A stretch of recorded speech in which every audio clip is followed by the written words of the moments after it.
안녕하세요, 열쌤입니다. 오늘은 교과서를 좀 구경하려고 왔어요. 사실 이 교과서를 가지고 2022 이제 새로운 교육과정이지 않습니까? 새로운 교육과정을 좀 다 말씀드릴 수는 없을 것 같고, 교육과정이 바뀐 거에 대해서 여러분들 일반적으로 알고 있을 텐데, 일단 고등과학만 얘기하겠습니다. 뭐 중등과학은 뭐 교과서의 내용은 조금씩 바뀌었지만 그 내용을 뭐 디테일하게 오늘 다 얘기할 수는 없고요. 제가 오늘 교과서를 갖고 왔는데 이걸로 좀 보여드리면 교과서가 굉장히 많죠. 예. 조금 빠진 것도 있을 것 같은데 통합과학은 다 있고요. 기본적으로 구성을 말씀드리면 이런 겁니다. 그러니까 기존에 있던 2015 개정과학은 통합과학하고 그 다음에 원과목이 있었어요. 그래서 물리원, 화학원, 지구과학, 생명과학 원이 있었고 그 다음에 투과목이 있었죠. 물화생지 또 투과목이 있어서 총 통합과학하고 8과목이 있어서 9과목으로 얘기했었습니다. 물론 이제 탐구도 있었어요. 과학 탐구도 있었는데 그거는 이제 번외로 하고 실제로 여러분들이 공부하고 시험 치르고 하는 과목들은 9과목이었는데 그 중에 통합과학은 그대로 갑니다. 통합과학은 그대로 가요. 근데 통합과학 자세히 보시면 알겠지만 1, 2로 나눠졌어요. 1, 2. 통합과학 1하고 2죠. 그래서 한 학기에 하나씩 배웁니다. 이거 뭐 1학기 때 배우고 2학기 때 배우고 이런 거 아니에요. 기본적인 것만 오늘은 얘기하겠습니다. 교과서 너무 많기 때문에 출판사는 통합과학은 현재 5개입니다. 예, 이거는 뭐 제가 이 이외에는 없는 걸로 알고 있고요. 그 다음에 이제 바뀐 점은 뭐냐면 물화생지 1, 2, 8과목이었는데 1, 2라는 말이 없어졌어요. 그러니까 1과 2로 나누지 않고 그냥 물리학 볼까요? 이거 보면서 얘기해요. 물리학, 화학, 그 다음에 생명과학, 지구과학 이렇게 심플하게 4개로 딱 나눕니다. 이렇게 4개로 나누고 그 다음에 2과목에서 배웠던 어려운 내용들을 쪼개서 단원을 뭐 예를 들면 물리 같은 경우는 전자기와 양자, 그 다음에 역학에너지 이렇게 나눴거든요.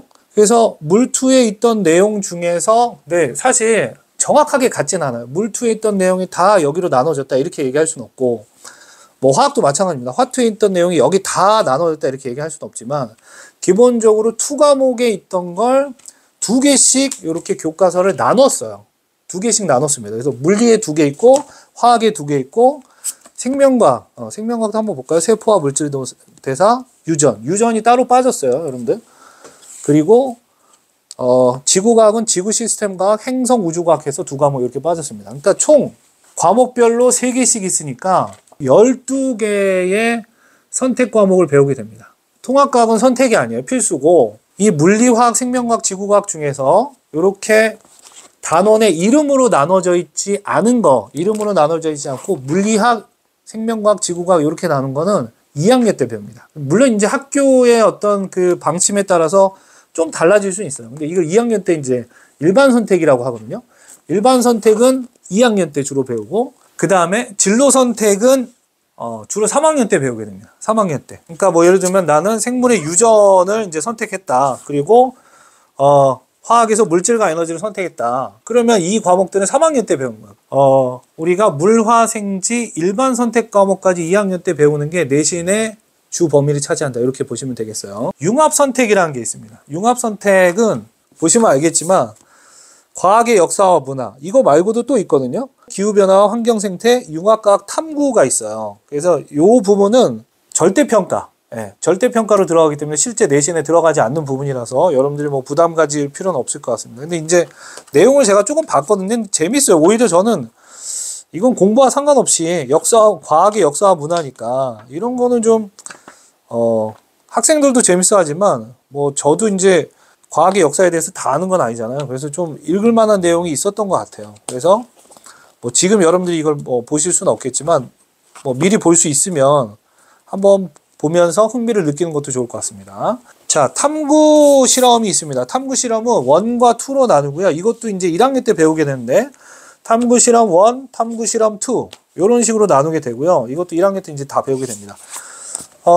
내용은 거의 같아요. 그러니까 뭐 교과서가 지금 여기는 동아출판이고 지약사 이렇게 되어 있는데 단원 내용이 다 같습니다. 물론 이제 세부적인 사항은 좀 다를 수 있겠죠. 중요하게 여기는 것도 이런 건 다를 수 있겠는데 보시면 알겠지만 뭐 과학의 본성과 역사 속의 과학탐구, 여기도 과학의 본성과 역사 속의 과학탐구하고 뭐 예를 들면은 멘델레프의 주기율표 만들기가 5번째 있어요.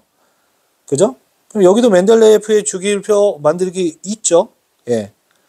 물론 이제 뭐 3번째에 들어가고 하지만 뭐 중단원과 소단원의 그 구조는 좀 다를 수 있겠지만 큰 틀에서는 내용이 같습니다, 여러분들. 그렇게 보시면 될 것 같아요. 자, 오늘 교과서 분석 간단하게 좀 교과서 분석이라기보다는 교과서 구성이 어떻게 되고 교과서가 이렇게 다양하게 있다는 걸 좀 보여주기 위해서 제가 말씀드린 거고요.